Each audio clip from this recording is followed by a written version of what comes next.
যেটা এখন পর্যন্ত জানা গেছে সেটা হলো রাহুলের সহ অভিনেত্রী শ্বেতা আগে জলে পড়ে যান, তারপর রাহুলও জলে পড়ে যান হঠাৎ একটা বড় ঢেউয়ে। এবার শ্বেতাকে সঙ্গে সঙ্গে তোলা গেলেও রাহুলকে তুলতে একটু দেরি হয়। এখানে বিভ্রান্তি নম্বর 2।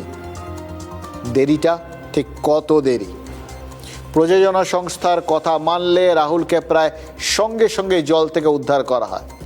এমনকি জল থেকে তোলার বেশ কিছুক্ষণ পর পর্যন্ত রাহুল বেঁচে ছিলেন বলে বিশ্বাস করতে হয়, কারণ তিনি যে সিরিয়ালে শুটিং করছিলেন সেই সিরিয়ালের যারা তারা সহ অভিনেতা বা যারা জড়িত তারা বলেছেন হাসপাতালে নিয়ে যাওয়ার পথে কিছুক্ষণ রাহুল নাকি বেঁচে ছিলেন।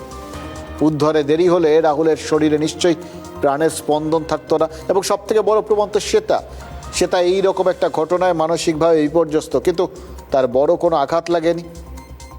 তাহলে রাহুলের মৃত্যুর কারণ কি? এটা জানার জন্য ময়নাতদন্তের রিপোর্টটা যদি তুলে ধরি তাহলে এই পুরো ব্যাপারটা পরিষ্কার হয়ে যাবে। কোনো রকম ফাউল প্লের কথা বলা হয়নি কিন্তু ময়নাতদন্তের রিপোর্টে, কিন্তু যেটা বলা হয়েছে রাহুলের পেটে প্রচুর পরিমাণ বালি আর নোনা জল পাওয়া গেছে। এত বেশি বালি শরীরে ঢুকেছিল, রাহুলের ফুসফুসে ঢুকেছিল, যে ফুসফুসটা আকারে বড় হয়ে গেছিল, ফুলে গেছিল। এবার ফুসফুস পর্যন্ত ফুলিয়ে দিতে পারে এরকম বালি যদি শরীরে ঢোকে, তাহলে কতক্ষণ ধরে তার শরীরকে জলের ভেতর থাকতে হবে বুঝতে পারছেন? ময়নাতদন্তের রিপোর্টটাকে বিশ্বাস করলে এটা মানতেই হবে রাহুল বেশ কিছুক্ষণ জলের নিচে ছিলেন, এবং তাকে যত তাড়াতাড়ি জল থেকে তোলা হয়েছে বলে দাবি উঠছে সেই দাবি যে সঠিক নয় সেটাও বিশ্বাস করতে হবে।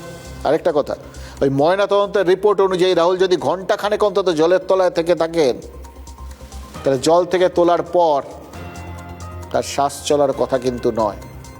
যার ফুসফুসে এত বালি ঢুকেছিল, যাতে তার ফুসফুস আকারে প্রায় দ্বিগুণ হয়ে গেছিল, তার ফুসফুস তো আগেই বন্ধ হয়ে যাওয়ার কথা। এবং সেক্ষেত্রে ফের বিশ্বাস করতে হয় রাহুলের মৃত্যুর সময়, রাহুলের মৃত্যুর কার্যকারণ, এই সব কিছু নিয়ে একটা লুকোচুরি চলছে, একটা কিছু আড়াল করার চেষ্টা হচ্ছে।